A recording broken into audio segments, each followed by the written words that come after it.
Amis rôlistes, bonjour. Aujourd'hui, une nouvelle vidéo de texture pour Flipmat où je vais faire une proposition pour rendre l'aspect du bois. Cette texture nous sera très utile pour les Flipmat sous forme de plancher, comme nous allons le faire dans cette vidéo, mais également dans une vidéo future pour réaliser des portes pour nos battle maps. De quoi aurons-nous besoin? D'une planche de carton mousse de 5 mm d'épaisseur aux dimensions dont vous avez besoin pour votre Flipmat, d'une règle et d'un critérium, d'un cutter, d'un cure-dent et d'une bombe de peinture marron pour imiter la couleur du bois.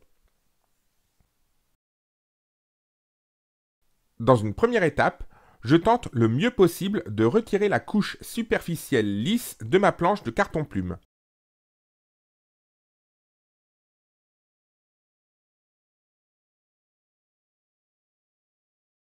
Vous voyez que ce n'est pas forcément évident.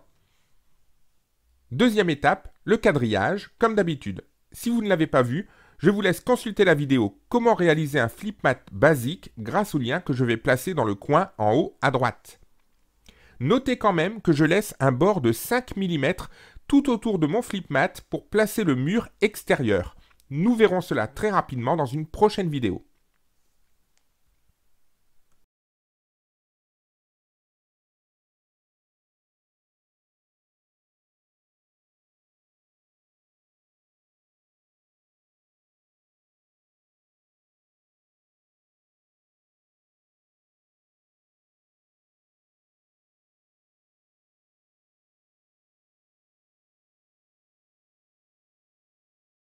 Donc, une fois le quadrillage tracé, nous pouvons passer au sillon grâce au cutter et élargi grâce au cure-dent.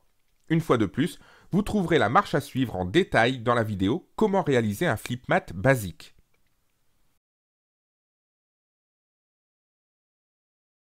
Par contre, nouvelle étape maintenant.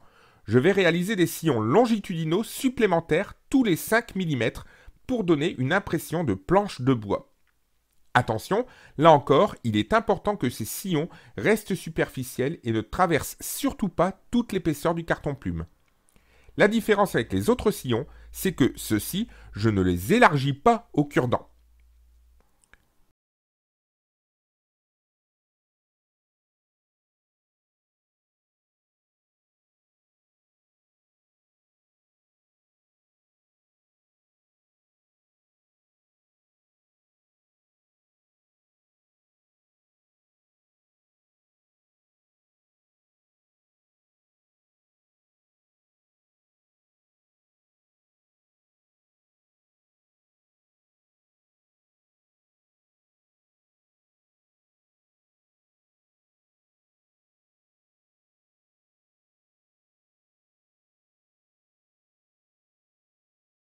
Encore une étape supplémentaire, avec la pointe du cure-dent, je griffe longitudinalement la surface du carton plume pour rendre l'impression des rainures du bois.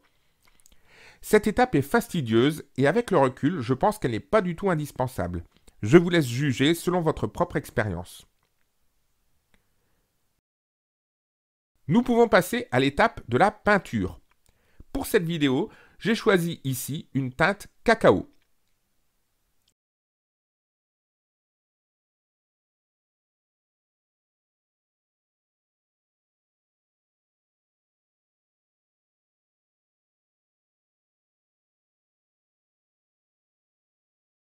Et voici le résultat après séchage. Comme je vous le disais, cette texture de bois pourra servir pour des planchers de Flipmat et vous verrez que cette planche me servira dans une prochaine vidéo où je vous montrerai comment réaliser des murs pour nos Flipmat.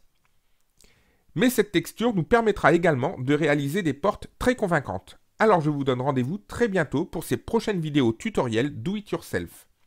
Avant ça, si la vidéo vous a plu, likez, partagez et si vous voulez d'autres idées, commentez et pensez à vous abonner et à cliquer sur la cloche pour activer les alertes.